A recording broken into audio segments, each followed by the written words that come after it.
Shalom kekasih Kristus. Setiap kita tentunya menghendaki agar dirinya dapat dipakai dan dipercayakan oleh Tuhan melalui talenta, kekayaan, kekuasaan, dan lainnya. Pendengar yang dikasihi Tuhan, melalui renungan melekat dalam Tuhan pada hari ini, saya ingin kita semua mengerti dan memahami apa yang harus kita lakukan sebelum dipakai dan dipercayakan sesuatu oleh Tuhan. Mari kita berdoa. Tuhan Yesus, hari ini kami panjatkan penuh dengan rasa syukur kepadamu, di mana kami mendapat kesempatan untuk kembali diisi dengan kebenaran firman-Mu. Bapa Surgawi, pimpin hamba-Mu yang menyampaikan kebenaran firman-Mu. Biarlah firman yang disampaikan melalui renungan ini merupakan isi hati-Mu untuk kami semua, sehingga firman itu dapat memberikan satu kekuatan di dalam iman percaya kami dan membawa kami semakin mengerti tentang kedahsyatan kuasa-Mu, kedahsyatan akan apa yang Tuhan rencanakan dalam kehidupan kami. Biarlah Engkau terus membawa kami memiliki sikap untuk tetap tunduk dan taat akan segala kebenaran firman Tuhan. Terima kasih Tuhan Yesus. Ini doa kami yang kami alaskan hanya dalam nama Tuhan kami Yesus kami berdoa. Amin. Melekat dalam Tuhan bertema tunduk pada otoritas membawa kebesaran. Firman Tuhan terdapat dalam Markus 10 ayat 43. Demikian firman-Nya. Tidaklah demikian di antara kamu. Barang siapa ingin menjadi besar di antara kamu, hendaklah ia menjadi pelayanmu. Para pendengar yang dikasihi Tuhan, merupakan hal yang penting untuk kita mengerti dan memahami bahwa Yesus tidak akan dapat memulai pekerjaannya sampai Yohanes Pembaptis bertindak melakukan sesuatu terhadap Yesus. Kekasih, Tuhan Yesus sangat menyadari tentang otoritas yang dimiliki oleh Yohanes Pembaptis. Sebab Bapa Surgawi belum memberikan perintah selanjutnya yang lebih besar sebelum Yesus memberikan dirinya dibaptis oleh Yohanes. Itulah sebabnya Yesus mau berjalan kaki menempuh waktu lebih dari 1 minggu dengan jarak 115 atau 130 km dari Galilea ke Sungai Yordan. Yesus melakukan sikap tunduk pada otoritas yang ada pada pundak Yohanes karena Bapa Surgawi akan membawa kebesaran Yesus dalam menunaikan mandat dari Bapa. Fakta seperti ini banyak dari kita belum memahami atau memiliki pengalaman-pengalaman yang baik dengan otoritas. Bila kita menghindarinya dapat menyebabkan kehilangan otoritas yang ada pada diri kita. Ini sangat memungkinkan sekali kita tidak memiliki kesempatan untuk melaksanakan otoritas secara maksimal. Karena dengan kita tunduk akan otoritas yang ada pada orang lainlah yang dapat melepaskan otoritas pada diri kita. Mengapa? Sebab otoritas yang ada pada orang lain merupakan pemberian dari pencipta otoritas, yaitu Bapa Surgawi. Maka kita terlebih dahulu tunduk kepada otoritas pencipta kita dan kemudian kepada otoritas yang telah Bapa berikan kepada manusia lain dalam berbagai bidang dan aspek kehidupan. Jadi, sikap tunduk pada otoritas yang ada pada orang lain membawa kebesaran otoritas pada diri kita. Para pendengar yang dikasihi Tuhan, mungkin ada banyak di antara kita tidak mengerti bahwa hak untuk mengambil keputusan lebih daripada otoritas kehidupan itu sendiri yang menetapkan otoritas di bumi. Mari kita melihat dalam kehidupan Yesus. Yesus memiliki kuasa untuk mengubah dunia, tetapi kuasa itu pertama-tama tergantung pada penundukannya kepada Yohanes. Yohanes memegang otoritas di tangannya untuk memunculkan Yesus. Jika Yesus sendiri perlu tunduk kepada Allah Bapa dan kepada Yohanes sebagai otoritas di dunia, mengapa kita sering berpikir untuk tidak perlu tunduk kepada siapapun? Yesus yang lebih tinggi dari semua manusia di bumi tunduk terhadap otoritas yang ada pada orang lain. Dan kita tahu tidak ada seorang pun di dunia ini yang memiliki dampak lebih besar daripada Yesus. Apakah Yesus tidak mengetahui akan hal ini?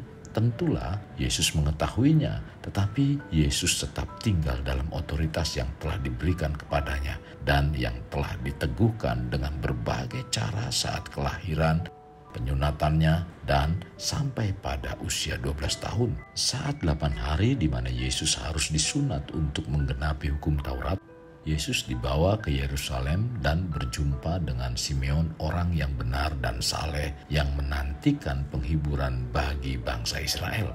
Dan saat melihat Yesus, Simeon menyambut Yesus sambil mengangkatnya, lalu memuji Tuhan, katanya, "Sekarang Tuhan, biarkanlah hamba-Mu ini pergi dalam damai sejahtera sesuai dengan firman-Mu, sebab mataku telah melihat keselamatan yang daripadanya, yang telah Engkau sediakan di hadapan segala bangsa, yaitu terang yang menjadi penyataan bagi bangsa-bangsa lain dan menjadi kemuliaan bagi umat-Mu Israel."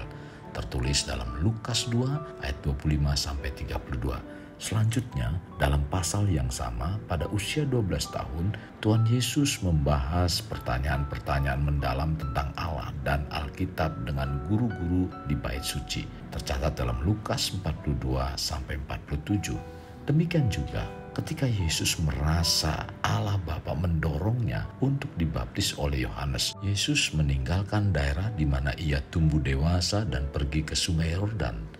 Ia tidak datang untuk memeriksa Yohanes. Yesus tidak datang untuk melihat apakah Yohanes adalah jenis pengkhotbah yang ia sukai, lalu ingin memiliki hubungan yang intim dengan Yohanes.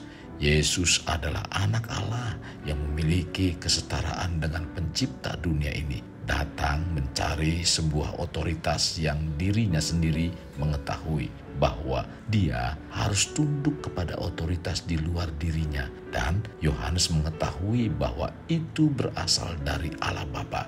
Pendengar yang terkasih, dengan sikap tunduk pada otoritas dapat membawa hati Allah Bapa tertarik pada Yesus dengan mengatakan, "Inilah anakku yang kukasihi, kepadanya aku berkenan." Pendengar yang terkasih, mungkin saat ini Tuhan sedang menenun hidup dan masa depan kita. Tidak peduli apakah kita dilahirkan untuk menjadi sebesar apapun, pasti ada seseorang yang diutus Tuhan untuk memunculkan kita melalui otoritas dalam diri orang tersebut terhadap diri kita. Ingat, kebesaran yang kita terima tidak datang dari karunia dan bakat saja, tetapi dimulai dari awal, yaitu tempat di mana kita berada, dan biasanya kita ada dalam otoritas atau hak kekuasaan seseorang yang bekerja atau berfungsi secara spesial di sekitar kehidupan pribadi kita. Jadi, bila kita bertindak menurut otoritas dari Allah, hal ini dapat membawa diri kita kepada kebesaran yang Allah rencanakan untuk kita. Namun, otoritas yang membawa kebesaran pada hidup kita seringkali tidak seperti yang kita pikirkan.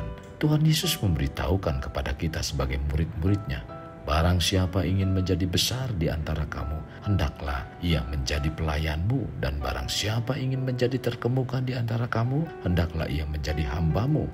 Sama seperti Anak Manusia datang bukan untuk dilayani, melainkan untuk melayani dan untuk memberikan nyawanya menjadi tebusan bagi banyak orang.